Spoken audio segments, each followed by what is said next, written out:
तारीख होती 24 ऑक्टोबर 2023. साधारण 1.5 महिन्यांपूर्वीची गोष्ट. नगर जिल्ह्यातल्या चौंडी इथं धनगर समाजाकडून इशारा मोर्चाचं आयोजन करण्यात आलं होतं. मराठा समाजाच्या पाठोपाठ धनगर समाज देखील आरक्षणाच्या मुद्द्यावरती आक्रमक झाला होता.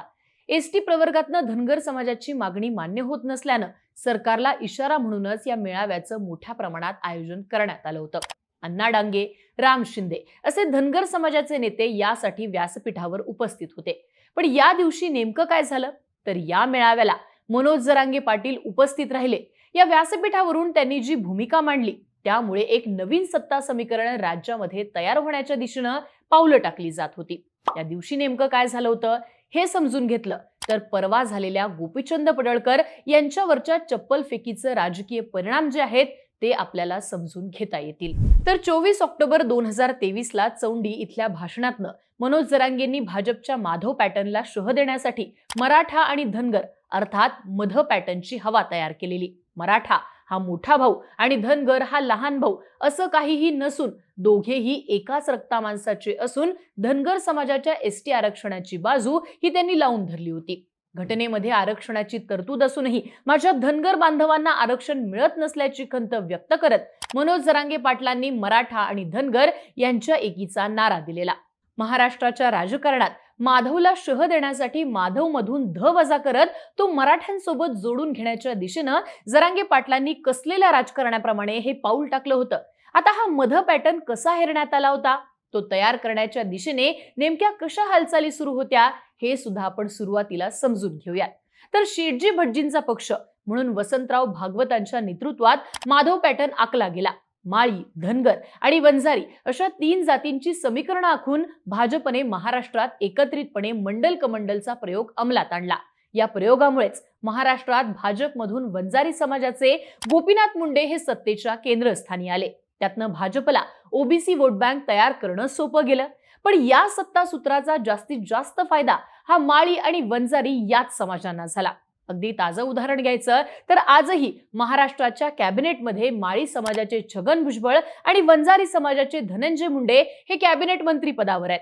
मात्र त्याच वेळी धनगर समाजाचे फक्त दत्तात्रय भरणे हे एकमेव आमदार विधानसभेवर आहेत. माळी आणि वंजारी समाजाच्या तोडीस तोड लोकसंख्या असून सुद्धा धनगर समाजाला माधव पॅटर्न मध्ये पुरेसं स्थान मिळालेलं नाहीये ही वस्तुस्थिती आहे. अण्णा डांगे, प्रकाश शेंडगे, महादेव जानकर, गोपीचंद पडळकर, अगदी राम शिंदे असे अनेक नेते जरी धनगर समाजातनं पुढे आले असले तरी गोपीनाथ मुंडे अथवा छगन भुजबळांप्रमाणे जातीतनं मुख्य धारेचं राजकारण करणारा नेता हा धनगर समाजाला मिळालेला नाहीये ही खंत माधव पॅटर्न मधल्या धनगर समाजाची राहिलेली आहे. पण याचा अर्थ धनगर समाजाचा म्हणावा तितका राजकीय प्रभाव महाराष्ट्राच्या राजकारणात नव्हता का तर तसं देखील नाहीये. धनगर समाजातील नेत्यांच्या दाव्यानुसार या समाजाची लोकसंख्या ही 1 कोटींपेक्षा वरती आहे. महाराष्ट्रातले 100 पेक्षा जास्त विधानसभा मतदारसंघ असे आहेत जिथं हा समाज स्थिरावलेला दिसतो. राजकीय पातळ्यांवरती पाहायचं झालं तर माधव पॅटर्न मध्ये धनगर समाज कुठेतरी मागे पडताना दिसतो. प्रकाश शेंडगे, अण्णा डांगे, महादेव जानकर, राम शिंदे, पडळकर अशा नेत्यांना भाजप सारख्या पक्षांनी पुढे आणण्याचा प्रयत्न केला तरी धनगर समाजाची संख्या आणि राजकीय प्रतिनिधित्व यामध्ये कोसो अंतर राहिलेलं दिसतं. या उलट माळी अथवा वंजारी समाजाने माधव पॅटर्न मध्ये सत्तेचा लाभ घेत असल्याचे आरोप सुद्धा झाले. पंढरपूर हा मध्य धरून सांगली पूर्व भाग, सातारा पूर्व भाग, पुणे पूर्व भाग, नगर जिल्हा, बीड जिल्हा, धाराशिव जिल्हा, सोलापूर जिल्हा अशा भागांमध्ये धनगर समाजाचं प्राबल्य हे आपल्याला मान्यच करावं लागतं. आता इतका प्रभाव असताना सुद्धा समाजाचा फक्त एकच आमदार विधानसभेत असणं, एकही मंत्रीपद समाजाकडे नसणं, त्याशिवाय धनगर समाजाला घटनेत असूनही आरक्षण न मिळणं या गोष्टी धनगर समाजातल्या तरुणांचा असंतोष वाढवणाऱ्या दिसून येतात. आता याचा राजकीय परिणाम काय व्हायला लागला तर माधव पॅटर्न मधून धनगर समाज दूर होऊ लागला. कसा तर आपल्या समाजाला पुरेसं राजकीय महत्व मिळालेलं नाहीये याचं प्रमुख कारण सत्ताधारी मराठा समाजाचं आहे असं पूर्वापार मत धनगर समाजातल्या तरुणांमध्ये रूढ होत गेलंय. सत्ताधारी मराठा समाज आणि त्याचा केंद्रबिंदू शरद पवार व बारामती हे समीकरण दृढ होत होतं आणि पवार विरोधी राजकारणातूनच धनगर समाजातनं जानकर, पडळकर, राम शिंदे अशा नेत्यांना भाजपने बळ दिलं. पण हीच गोष्ट 10 वर्षांच्या सत्तेनंतर आता बदलताना दिसतेय. कारण भाजप 10 वर्ष सत्तेत असूनही ना आरक्षणाचा प्रश्न मिटलाय ना समाजाला पुरेसं राजकीय बळ मिळालंय आणि हाच रोष धनगर समाजातले तरुण आता व्यक्त करायला लागलेत. आणि सत्ताधारी पदावरून पवार गेल्याने आता हा रोष भाजपवरती व्यक्त व्हायला लागलाय. माधव पॅटर्नचा भाग असूनही आपल्याला लहान भावाची भूमिका स्वीकारावी लागल्याची खंत धनगर समाजाकडून व्यक्त केली जाऊ लागली आणि हा रोष हेरून माधव पॅटर्न आखण्याची तयारी जरांगे पाटील हेरायला लागले. म्हणजे धनगर आणि मराठा या दोन्ही समाजातल्या नाहिरे वर्गाला एकत्र करण्याची कामगिरी ही जरांगे पाटील करू लागलेत असं चित्र दिसत होतं.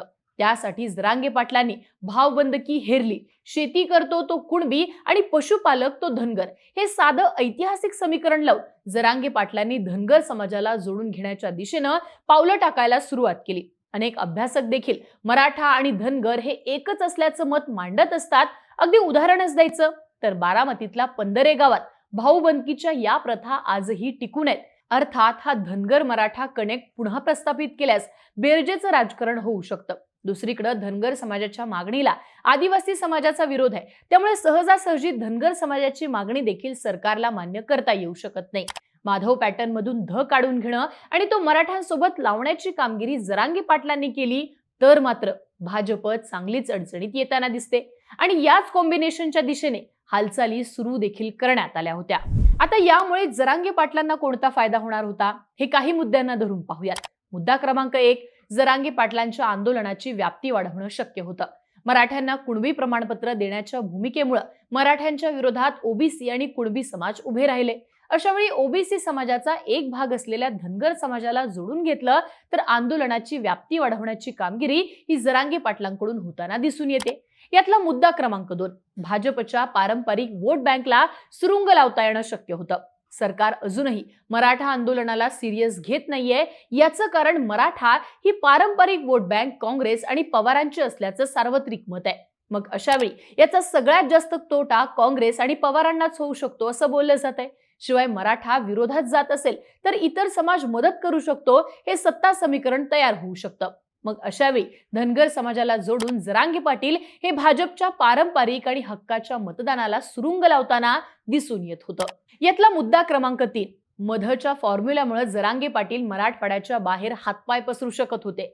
पश्चिम महाराष्ट्रात जरांगे पाटील उतरले तर ते बॅकफुटवर जातील असं बोललं जात होतं. त्याचं प्रमुख कारण पश्चिम महाराष्ट्रातला मराठा हा मराठवाड्यातल्या मराठ्यांपेक्षा आर्थिक पातळीवर सक्षम आहे. जातीभेद आणि पोटभेदाच्या पातळीवर 96 कुळी या अस्मितेतनं बाहेर काढून कुणबी फॅक्टरवरती पश्चिम महाराष्ट्रातल्या मराठ्यांना जोडून घेण्याची मर्यादा मराठा समाजापुढे दिसून येते. मग अशा वेळी पश्चिम महाराष्ट्रातल्या सांगली, सातारा, सोलापूर, नगर अशा जिल्ह्यांमध्ये प्रभाव ठेवून असलेल्या धनगर समाजाला जर एकत्रित घेतलं तर जरांगे पाटील प्लस ठरताना दिसून येत होते. पण आता मात्र या तिन्ही शक्यता जरांगे पाटील यांच्या समोर दिसत नाहीयेत. त्याचं कारण म्हणजे एसटी आरक्षणाची मूळ मागणी करणारा धनगर समाज हा ओबीसी प्रवर्गातील आरक्षण वाचवण्याच्या दिशेने जाताना दिसतोय. धनगर समाजाचा हा बचावात्मक पवित्राच एक प्रकारे मराठा आणि धनगर हे कॉम्बिनेशन मोडणारा दिसतो. इंदापूर इथल्या प्रकरणात सुद्धा गोपीचंद पडळकर हे मराठा आरक्षणाच्या ठिकाणी गेले. एकीकडे ते भुजबळांच्या व्यासपीठावर उपस्थित होते आणि तिथनं ते मराठा आंदोलनकर्त्यांच्या व्यासपीठावर चाललेले. इथं त्यांच्यावर चप्पलफेक करण्यात आली. चप्पलफेक करणाऱ्यांवर गुन्हे देखील दाखल झाले. पण याचा दीर्घकालीन परिणाम काय असेल तर जो धनगर समाज मराठा समाजासोबत जोडून घेण्याची आखणी जरांगे पाटील करत होते त्या गोष्टीला आता ब्रेक लागलाय. मराठा हा धनगर समाजाची अवहेलनाच करतो हा अप्रत्यक्ष निरोपच या घटनेतनं तयार झालाय. अर्थात यामुळे ओबीसी प्रवर्गातील आरक्षणाचा बचाव करण्याकडे धनगर समाज झुकताना आपल्याला दिसून येऊ शकतो आणि जी काही बेरीज जरांगे पाटील करू पाहत होते त्या बेरजेला मात्र ब्रेक लागलाय असं आपल्याला भविष्यात दिसू शकतं. तुम्हाला काय वाटतं? या घटनेमुळे धनगर आणि मराठा हे कॉम्बिनेशन भविष्यात आपल्याला एकत्र दिसू शकणार नाही का? तुमची प्रतिक्रिया आम्हाला कमेंट बॉक्समध्ये लिहून नक्की कळवा आणि अशाच महत्त्वपूर्ण व्हिडिओसाठी बोलभिडूचं YouTube चॅनल नक्की सबस्क्राईब करा.